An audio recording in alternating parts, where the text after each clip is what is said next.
Assalamu alaikum.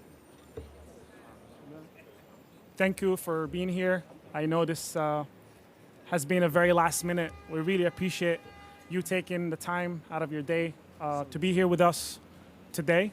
And we really appreciate the mayor and the chief and everybody who made it today, made sure it's a priority that we come here. Can you hear me? It's a priority for them to join us here to stand in solidarity with Muslims in New Zealand and stand in solidarity with Muslims here, and most importantly, stand in solidarity with all the oppressed people around the world. Before we start our program, I would like to invite the Imam of the Masjid, Imam Sa'ad Jallo, to recite a few ayat from the Quran. Thank you. أعوذ بالله من الشيطان الرجيم ولنبلونكم بشيء من الخوف والجوع ونقص من الأموال والأنفس والثمرات فبشر الصابرين الذين إذا أصابتهم مصيبة قالوا إنا لله وإنا إليه راجعون أولئك عليهم صلوات من ربهم ورحمة وأولئك هم المهتدون صدق الله العظيم. Thank you. Thank you, Imam. Again, my name is Raja Abdul Haq, and I'm the Executive Director of Manchester Shura, the Islamic Leadership Council of New York. My name is spelled R-A-J-A, and my last name is A-B-D-U-L-H-A-Q.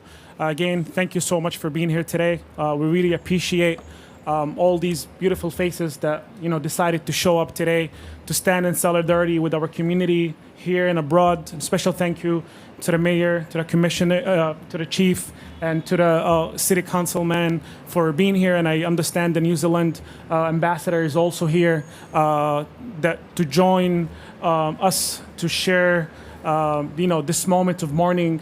The attack, the terrorist attack that took place in New Zealand hits home. I know there's so many issues happening around the world, but when we see something similar to the situation that we live in, it hits home. It feels that this is something that can happen right here next door, God forbid, in any of our places of worship. And it was not too long ago where we've witnessed the massacre in Pittsburgh synagogue last year. It was a sad moment, and today is another dark moment in this age. And while we are mourning and while we share our prayers and thoughts to our people, to our Muslim brothers and sisters in New Zealand for their losses and for the wounded and for the family that was separated for good, we'd like to really reflect in this moment where we really have to come together to talk about the issue at hand. We really have to put an end to what's going on and what's happening around the world. The rise of white supremacy is unprecedented. The issues of hatred and bigotry and the so-called fear of the other is unprecedented. The issues we see where cultural violence is being manifested in a violent, extreme violent way because of white supremacy is something we have to tackle. The African American community has suffered so much from this. The Jewish community has suffered from this. The Sikh community has suffered from this. A lot of minorities have been suffering because they look different. Because according to white supremacists, they don't belong here. This is a moment where we really have to come together, and this is why we appreciate everybody taking time out of their day to come and join us today to express their thoughts and prayers. But I think it's an opportunity where all of us stand together to fight for justice, and all of us collectively work together to undermine the evil of hatred and the evil of bigotry.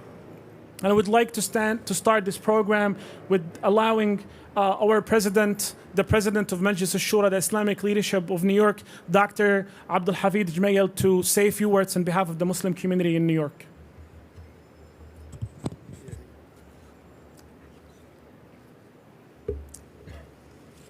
Bismillah ar-Rahman ar-Rahim. Salatu wassalam ala Rasulillah sallallahu alayhi wa sallam. First, I would like to thank you for being with us today. All of you, media, mayor, elected officials, community members and community leaders, all of you, we appreciate your being with us. This is a tragic moment for us, all of us, because it is not just for the Muslims. The Muslims are just one portion. But when it comes to humanity, everybody is suffering from what is happening or what happened. When we look at the roots of this tragedy, why did it happen? It is mainly because there are some who think that they are the ultimate people and they are the only human beings who can exist, or they are the only human beings who can share or be in a certain place and no one else should be there. This is a problem. When we say that immigration is forbidden or no immigrant or no color man, that is what? It means that they are thinking that they are the only ones who deserve to be in there. No blacks, no colored people, no Jews, no Muslims, none. And then they claim to be representing everybody. They claim to be the ones who are making peace in the world. Unfortunately, they are not. Because when they put themselves as role model for those who commit atrocities, then we can say that they are themselves a part of the problem. They are not part of the solution. And we need a solution. We hold all those who are elected in their places, officials, wherever they are, in their levels. They have to be at the level of responsibility to represent all the people who live in their districts, those who live in their countries, and those who are human beings in general. It is our duty as human beings, as people of wisdom, people of responsibility, to say enough to this type of being supreme or being racist in another way. And there is a part of the media who makes fuel or who adds fuel to what is happening. And this is the result. The result is we come here and we mourn the dead. The dead are already dead. But what is the mission that they are sending us by their death? They are telling us we have to stand in support of the justice. We have to stand in support of the equality. We have to stand in support of the fraternity. And we have to be the human beings we should be.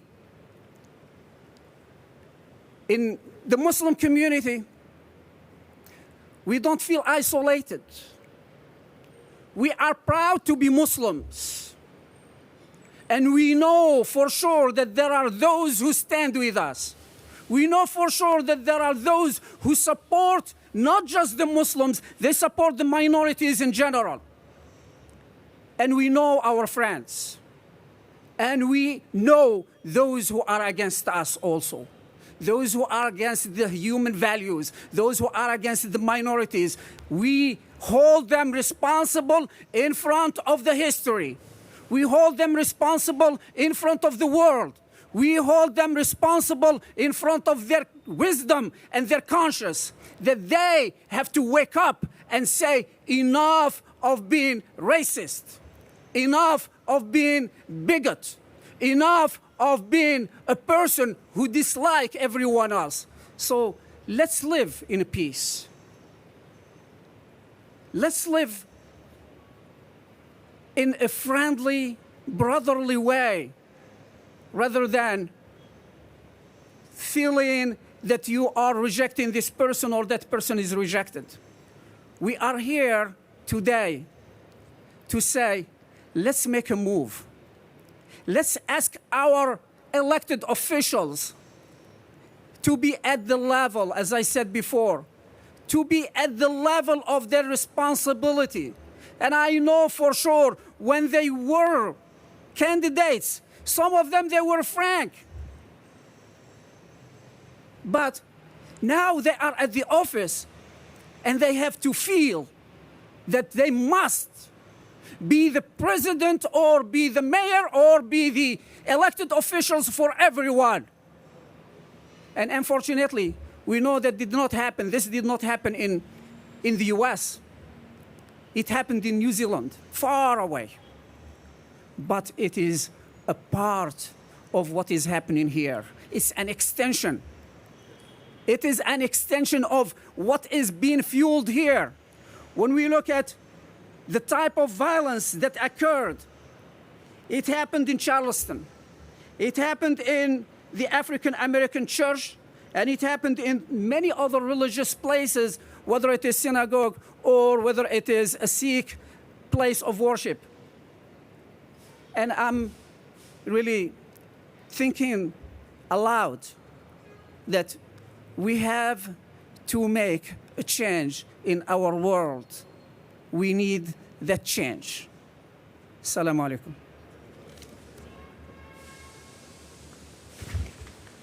Thank you, Dr. Abdul Hafid. It's with my great honor and pleasure to introduce Mayor Bill de Blasio to share a few words as well. As you know, it was mentioned in the past, Mayor de Blasio, since he started running for mayor, he's been shown his friendship with the Muslim community, and we would like to again hear for him to renew his commitment to the protection of the Muslim community when it comes to not just against violent terrorist attacks, but also when it comes to even attack on freedom of speech and attack on freedom of thoughts. So I would like to introduce Mayor de Blasio. Thank you so much, Raja. Assalamu alaikum. It's my honor to be with all of you. This is one of the great houses of worship in this city that we stand before. It's the right place for us to be in solidarity with each other in the aftermath of a horrific attack on people of faith peacefully worshiping in New Zealand. Our hearts go out to the families who lost their loved ones. Our prayers are with them. This city knows the pain of terrorism.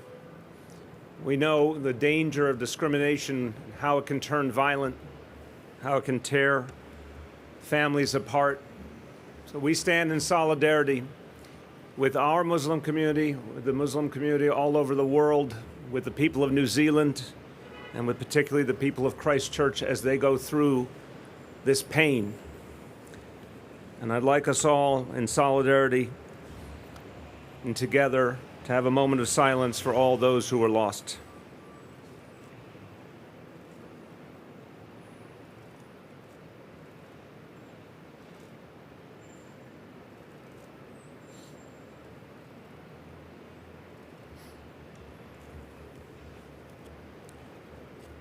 Thank you very much. I stand here today as leader of this city to send a clear message to all our Muslim brothers and sisters that we stand with you in solidarity. We understand the pain you're feeling at this moment and the loss you are feeling. And we are here to ensure that this community is respected and embraced and protected. We know that in our hour of need, particularly when hate and violence stalk us, that we are protected every day by the men and women of the NYPD. And as I arrived, I saw a strong NYPD presence around this mosque, and that's true around mosques all over this city. And I want to thank the men and women of the NYPD for their strong show of support protecting this community. Thank you. I also want to note, and it's something that I tell people not only here but wherever I go, if you want to remember how we're all in this together, remember the proud members of the NYPD, 900 members of the NYPD who are Muslim, who serve us all, who we all look up to. And we honor them at this particular painful moment. I want to thank everyone for coming here together. A special thank you to a great leader, our host, Iman Jalal. I want to thank the members of my administration who are here to do all we can to support the community. A special thank you to our Chief of Patrol of the NYPD, Rodney Harrison. You'll hear from him in a moment. Thank you, Chief, so much. Thank you to Council Member Ben Kalos for being here. This is the community he represents. And I saw coming in the permanent representative of New Zealand to the United Nations, Craig Hawke, and I again extend my condolences to your nation, and thank you for joining us.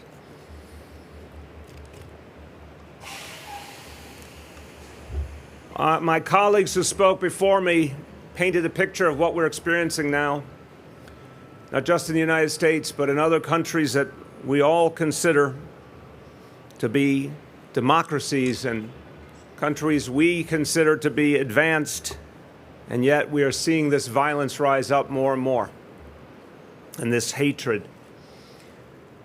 And in a world where we wonder what norms are left, what limits, what standards are left, this particularly painful reality that just in the last few years, we more and more see attacks inside houses of worship. The most unthinkable, unspeakable idea is now becoming somehow common. As you heard, the horrible attack inside Mother Emanuel AME Church in Charleston, South Carolina, where I was on Sunday, in that church where that attack happened. First Baptist Church, Sutherland Springs, Texas. Tree of Life Synagogue in Pittsburgh, and now a mosque so many thousands of miles away in New Zealand. This is a sickness that is growing in our society. And I agree with my colleagues that we have to be the ones to stop it. Our houses of worship cannot be turned into killing fields. We have to be clear as a society, we will not tolerate any violence against people of faith, against people because of their race, their ethnicity, for any reason. And we have to weed out those among us who would propagate such violence. White nationalism goes hand in hand with terrorism. Let's be clear. As a belief structure, it leads to only one place, to terror and violence. All those who believe in this idea are creating an atmosphere of threat for everyone else. And they must be addressed. As we take in this pain, we also have to be resolved to know that we will protect each other. And it's important to me to say to all New Yorkers that at this hour there have been no credible and specific threats against Muslim community centers or mosques in New York City. And we will monitor constantly, working with our federal partners. And we'll address anything that emerges, but I want to reassure people there is no credible and specific threat at this moment. But that will not stop us from having a strong presence in front of crucial Muslim community locations to send a message of reassurance to the community, of solidarity, but also a message of deterrence to all those who think the wrong way about their fellow human being.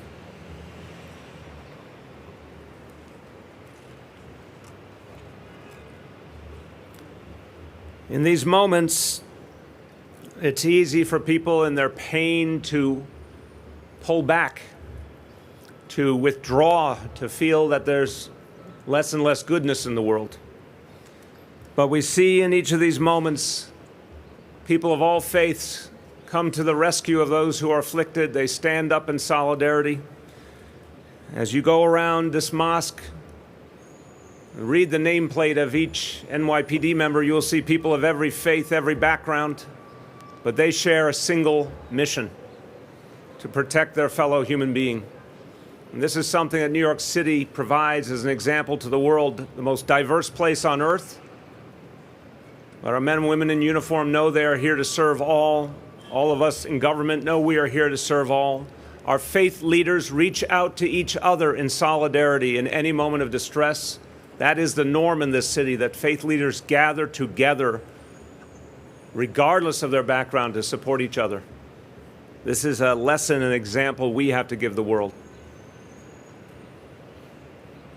In the vein of remembering that all humanity is one, I quote from a hadith from the Prophet Muhammad, written in powerful poetry, which says, "When any limb aches, the whole body reacts with sleeplessness and fever."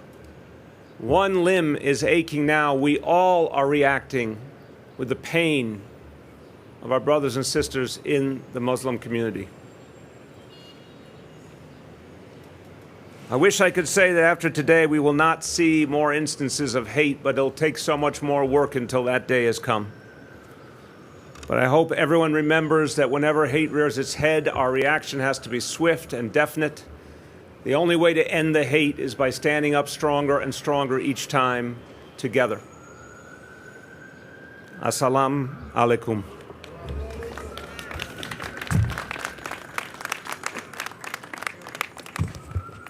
Thank you, Mayor. Appreciate the thoughts and the prayers and your wise words. And we hope that all of city agencies in New York City work together to protect the community, and most importantly, actually work with the local leadership and local grassroots organizations of our community, because that's how we work together. And without further ado, I would like to welcome Chief Harrison, who's the Chief of Patrol of NYPD, to say a few words about the readiness of NYPD in the face of any potential attacks.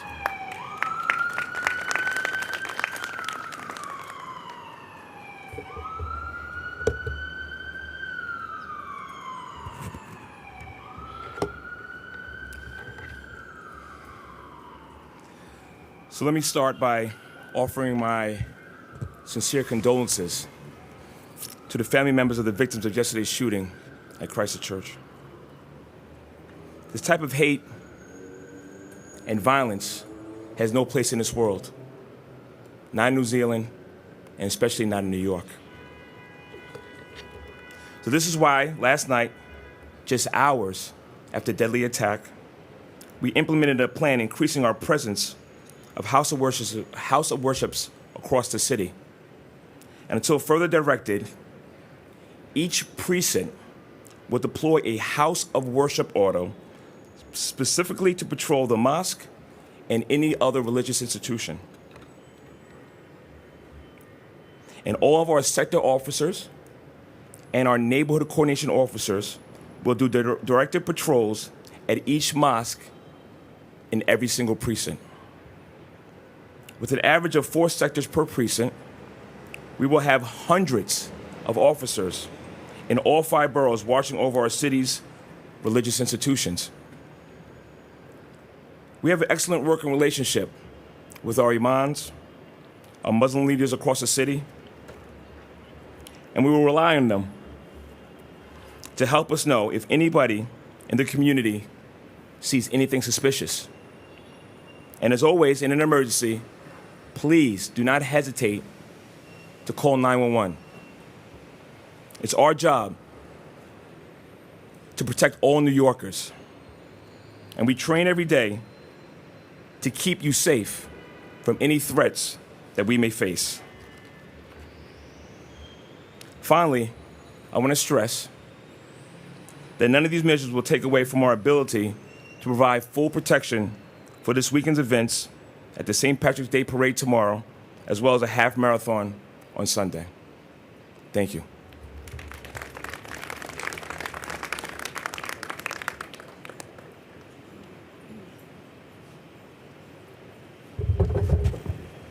Thank you, Chief, and we're looking forward into the NYPD working with the local communities to make sure they take into account any sensitivities or take into account any issues that might arise. And hopefully, working together with the mosque leaderships, with the communities, we can make sure that our community is secure, and we make sure that our people are protected against any potential perpetration of any hate crimes by any groups or any individuals. And without, again, one of the speakers who like to make sure that they join us today. He's the city council man of this district who showed up really late. Showed up really early, even before I came. My apologies. It's just been a very tough night, and I'm sure it's been a tough night on everybody else. So I would like to bring to the podium City Council member Ben Carlos to share a few words. And as I mentioned, he's the City Council member from this district and represents this masjid. I want to say thank you to Imam Jallo for hosting us. It is my privilege and honor to represent the Muslim community here at this great Islamic cultural center. And as a person of faith, the most horrifying feeling is the idea that the place that you come to feel safe, when the place that you come for refuge, when you come to holy ground, that could be a place that hate is attacking and that white nationalism is attacking. And during my inauguration, and quite frequently, I spend a lot of time with a poem by Pastor Niemoller that he shared following the Holocaust about, and then they came, and that as it goes, they go through and they go through, they get to the Jewish people, they finally get to the pastor himself, and he says, and who is left to speak out for me? And it is sad. In this day and age, we are seeing attacks on Christian houses of worship, Jewish houses of worship, Muslim houses of worship, and that none of us are safe. And so ultimately, we must stand together.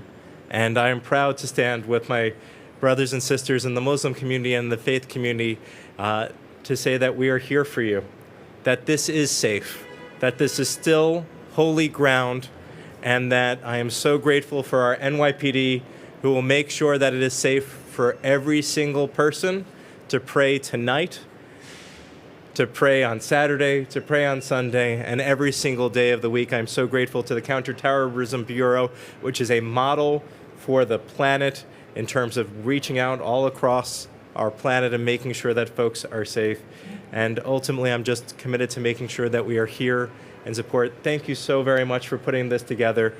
The only answer to hate is love, and to spread that message of love and let hate know that love will prevail.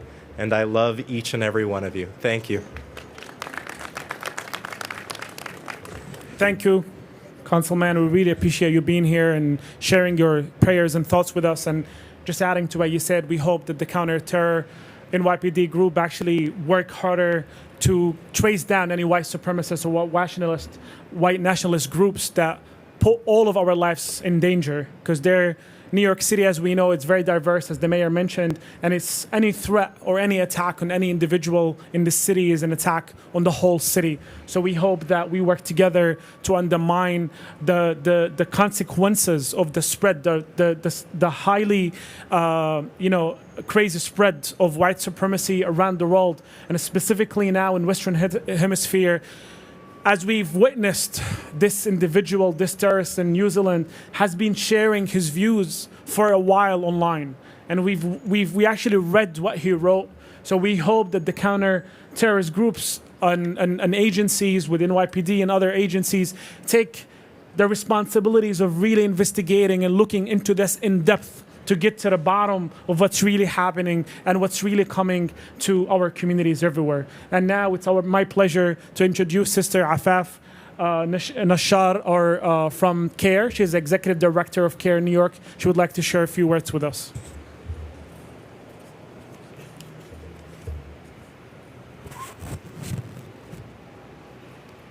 Good afternoon. Peace be upon you. Assalamu alaikum wa rahmatullah. The people of New Zealand, the Muslims that went on Friday to their congregational prayers. They were seeking solace. But those prayer rugs beneath them ended up soaking with blood.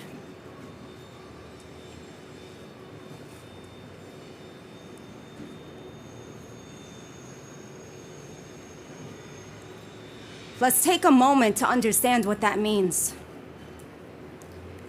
It means there are orphans today. It means there are parents burying their young. It means children burying their parents, neighbors in tears. And what's worse than any of that is that that same vicious hatred is visiting so many communities all over the world.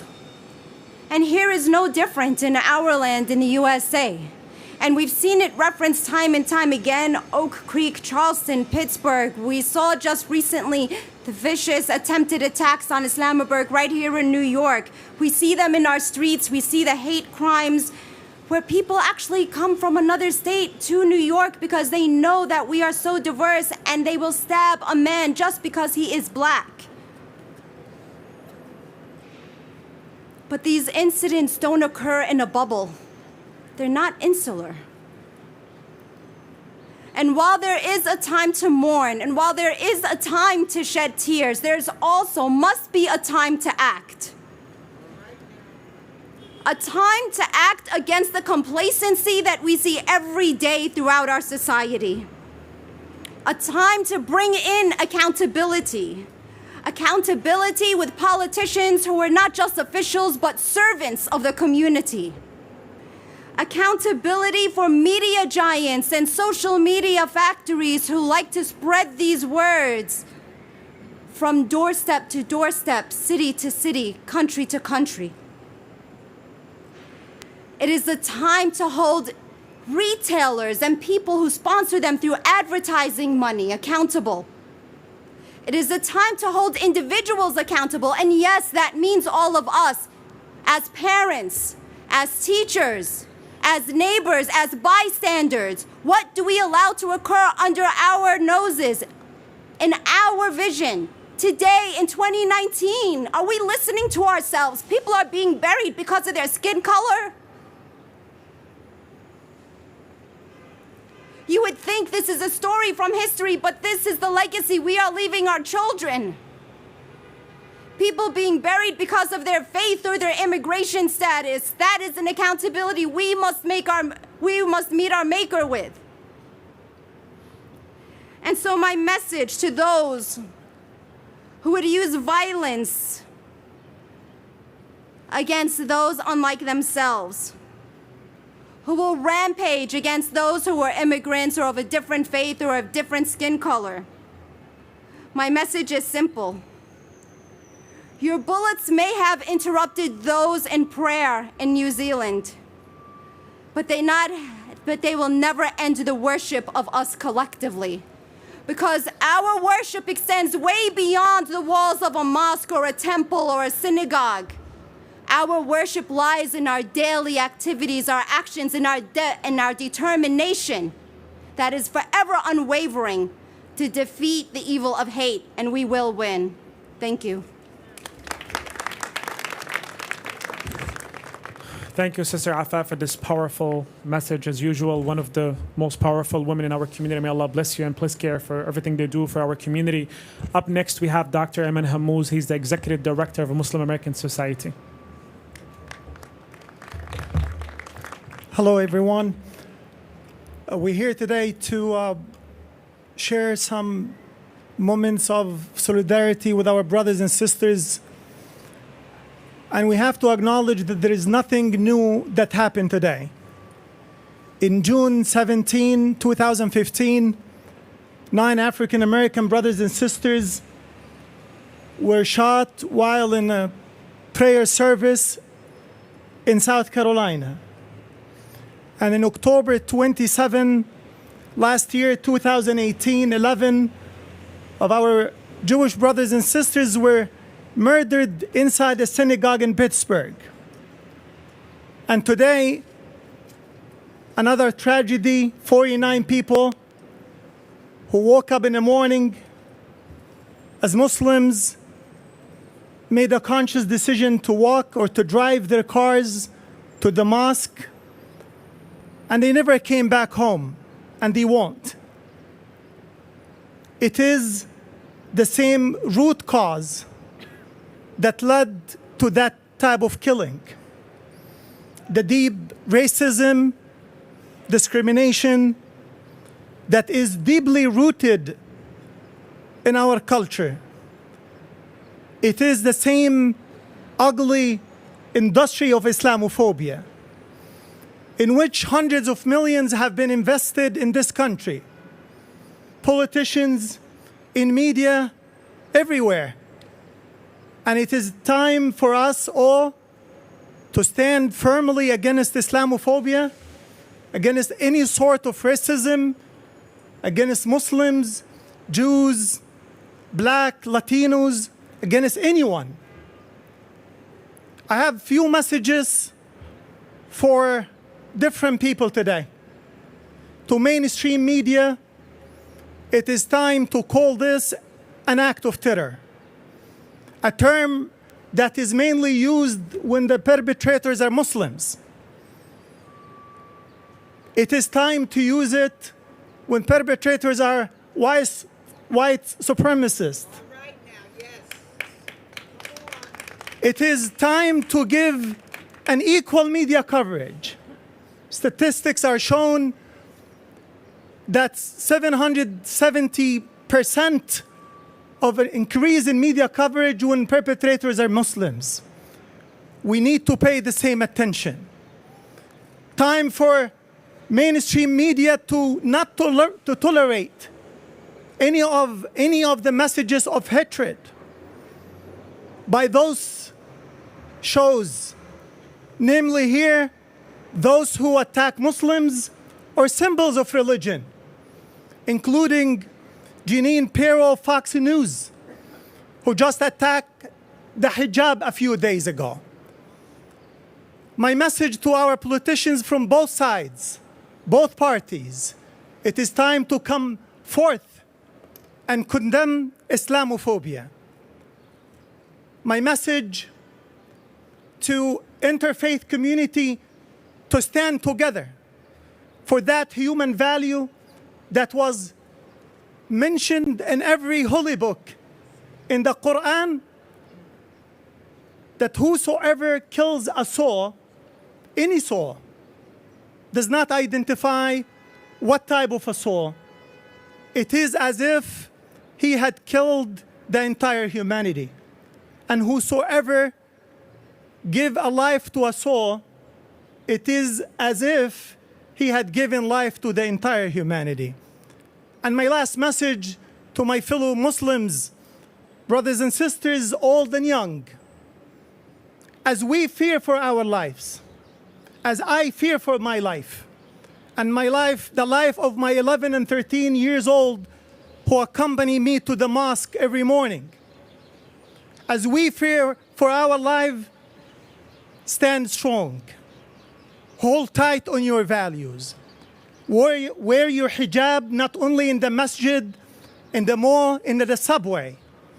And to my young brothers, wear your kufis wherever you are.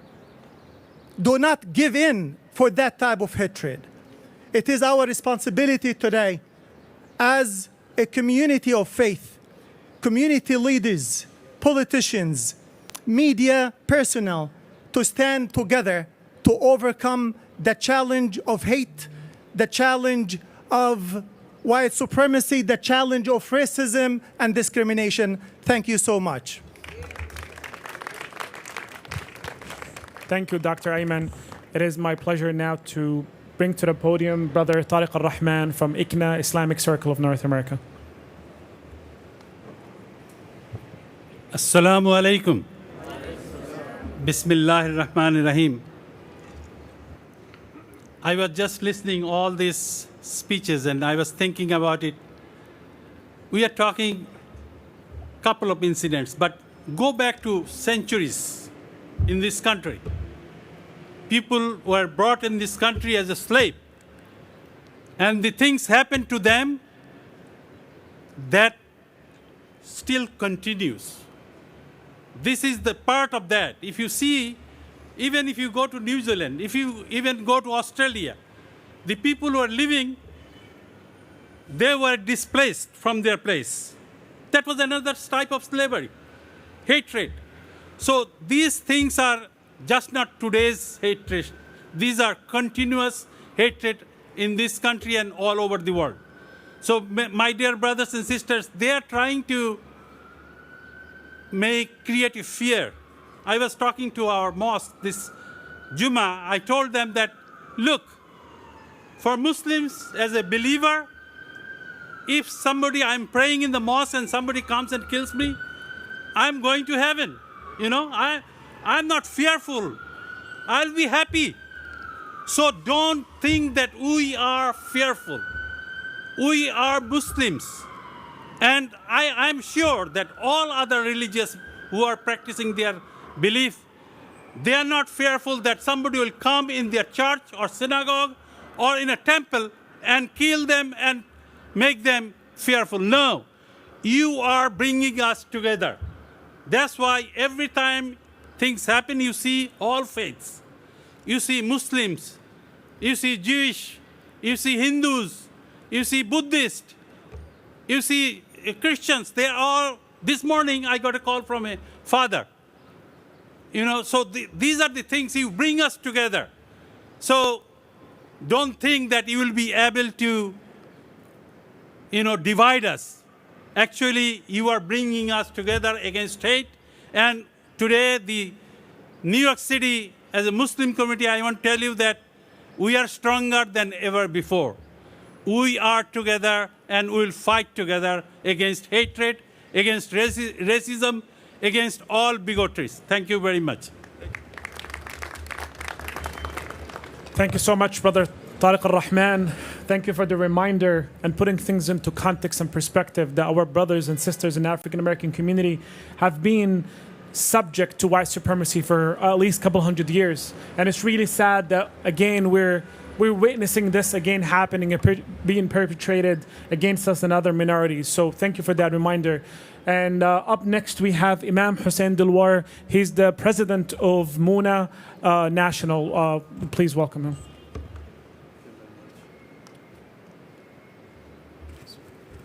Assalamu alaikum wa rahmatullahi wa barakatuh.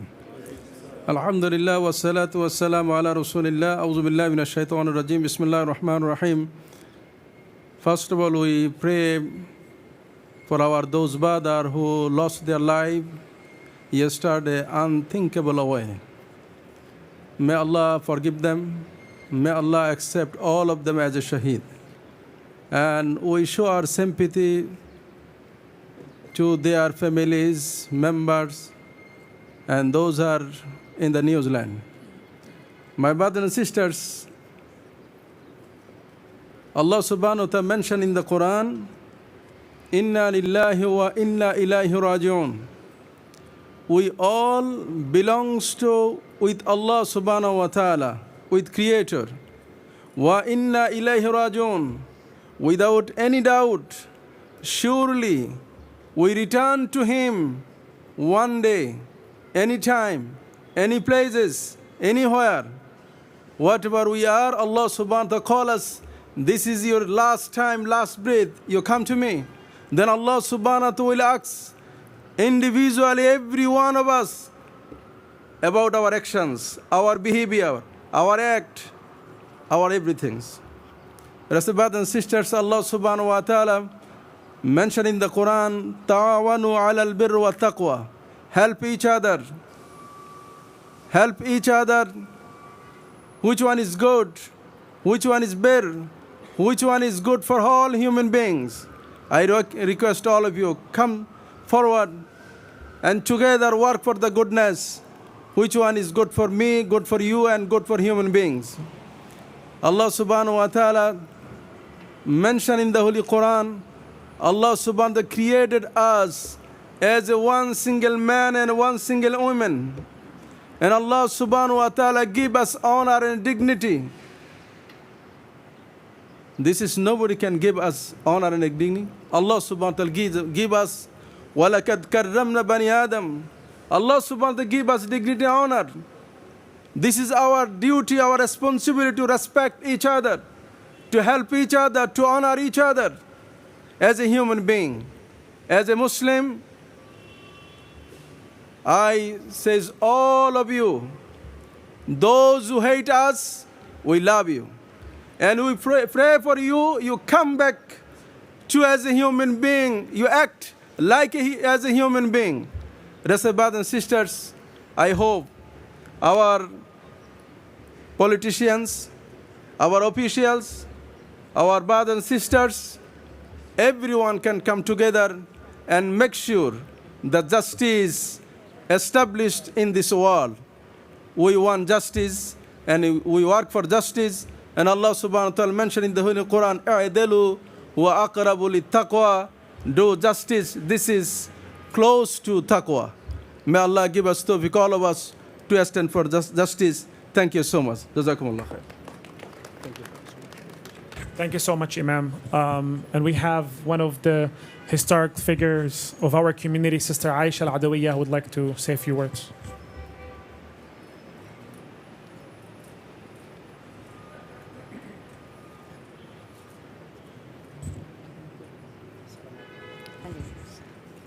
Assalamu alaikum. Good afternoon, sisters and brothers. As someone just mentioned, a brother a few minutes ago, that we're mourning now, remembering our sisters and brothers today in another part of the world. But this has become a daily practice for so many of us here in the United States and around the world. But we have to keep in mind that this is not new. And those who don't know that this is not new have the responsibility to become educated about the history and the genesis of this kind of atrocity that happened on Juma for people yesterday and continuing for us here today. But it has been going on for centuries, for so many people. So I'm encouraging us. I'm convinced that education is power. And if and until we are willing to strengthen ourselves with historical knowledge of who we are as a people, what our history is as a community, as a country, and then we move out into the world and make correctives that not only impact our lives, but other people in the world. We know that New York is a great city, you know. Everyone comes here from around the world. They want to be in New York. And I know that we set the tone for many things that happen in the world. We are recalling the counterterrorism measures that were implemented after 9/11. The genesis was here, you know, and many of us here were struggling against some of the inadequacies of the proposals, downright dangerous proposals that were being put forward to try and address the situation. So we are seeing this policy unfold in draconian ways. And again, we have taken correctives to stem some of the negative implications of those actions, but we're still trying to unpack that. So as people of good faith, of goodwill, of who love our neighbors, again, as New Yorkers, you know, we live like people in sardine cans. So, and we love it. We don't want to go anywhere else, which means that we have to own the baggage that we also claim as ours, as Americans, and fortify ourselves, prepare ourselves to push back and do the things to make the correctives so that our children don't have to live out this drama again and again and again. New Yorkers are strong. Our interfaith community is very strong. We come to these interfaith activities, strong in our own faith traditions, to fight back against injustice and to embrace each other as fellow human beings. And as I often say, that many of us don't consider our interfaith allies as allies, but indeed we see them as family. I want to encourage us also to reach beyond the Abrahamic faiths. We have the Native American community that we never, if ever, reference. They too have suffered genocide and atrocities. We have to remember what has happened before us so that we can make the real change, the everlasting change, so that we can really be beacons of hope for people around the world. Now we are in crisis mode. We have to push back on the deadly rhetoric that's emanating from the highest offices of power in our land. We have a responsibility as citizens to do that. And to do that is the most heroic, most patriotic thing that we can do. We have to hold everybody accountable for their actions, starting with ourselves. So again, our condolences and our heartfelt sympathies to the ambassador who was just here. I don't know if he's left or not, and the families who've lost their loved ones and are still suffering. So our hearts are with them because indeed they are a part of us. And as we move forward, inshallah, we will be fine. Thank you so much. Thank you so much, Sister Aisha. Always words of wisdom. And next, we have Dr. Sheikh Ahmed, who is the Executive Director of the Arab American Federation that represents 20 organizations around the city. Assalamu alaikum wa rahmatullah. Brothers and sisters, I just want to be very frank and very clear with you. And I want to address the American people, not the media and not the political officials. What is killing us is public policies.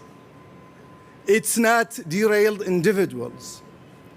It's not somebody who has some social problems, someone who's poor, or someone who has an argument with a Muslim or with somebody else. We are killed by the public policy, foreign and domestic public policies. That is what it is. We are killed by the portrayal, by the media, that we are the enemies of the United States, that we are a threat to the national security of the United States. That is what is killing us.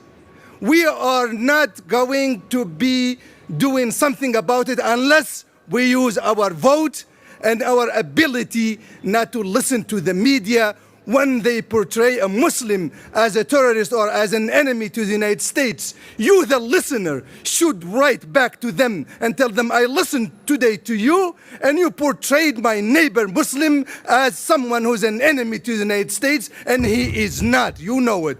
We are your neighbors. You know that we are not. Public policies portray us. And when you see the most obvious example is that all wars now in which the West is engaged are against Muslims. What does that indicate to an American? That these people, these countries are our enemies. Regardless whether they're here or there, they are our enemies. We spend billions of dollars and we send our militaries to kill them. Why not kill them here? Public policies. There is a moment now, in 1 year or two, there will be an election. We call upon all Americans to vote against anyone, especially in the political debate during the elections. You will hear all of the candidates talking about us as a threat to the national security. Don't vote for somebody who says that, please. Don't vote for anyone who portrays Muslims as enemies of this country. Please don't listen to any media outlet that tells you that we are your enemies. They have a divisive speech, divisive framing strategy. Today, this morning, WNYC, talking with one of the organizations that we consider them Islamophobes, talking to them about us Muslims. They're not willing to invite Muslims to talk about themselves. They're inviting an Islamophobic organization to speak about Muslims. You, the listener, tell them, I am not going to listen to you. Today there's a tragedy, a massacre against Muslims, and you're bringing their enemies to talk about them. Assalamu alaikum.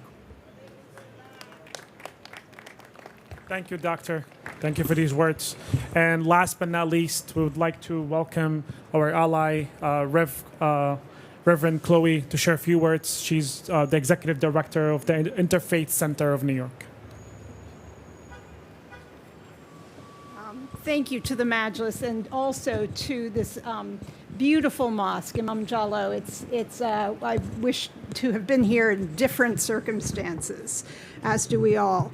Just to say, from a perspective of many different faith traditions, the mayor alluded today to the way we as New Yorkers can really provide an example to the rest of the world about how to come together. And I have earlier today had the honor to sit outside or stand outside Juma prayers outside the Islamic Cultural Center at NYU alongside Jews from the CBST, Congregation Bet Simchat Torah, who were there holding signs of solidarity and encouragement, a Sikh gentleman and several other Episcopal priests as well.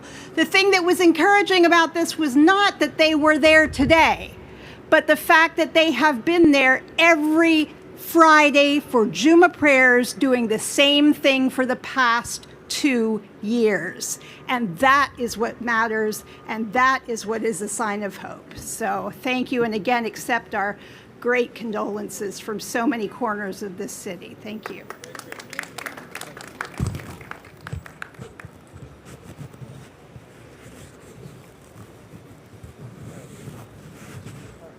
All right, thank you so much, Rev. And I just want to acknowledge, again, I want to thank all of our guests for being here. I want to thank the Councilman Ben for being here. I would like to cancel Chief Harrison and, of course, the Mayor and the New Zealand Permanent Ambassador to the UN. I also want to thank all of our organization, all of our mosques. And I would like to also special thank for the Muslim Community Patrol and Services for their community for their protecting the Muslim community and working hard in our community to make sure that our masajid are being protected, to make sure they're around our centers, to make sure they're protected. Finally, I just want to thank all of you for being here today. It is, of course, a sad moment, a tragedy, a dark moment in human history.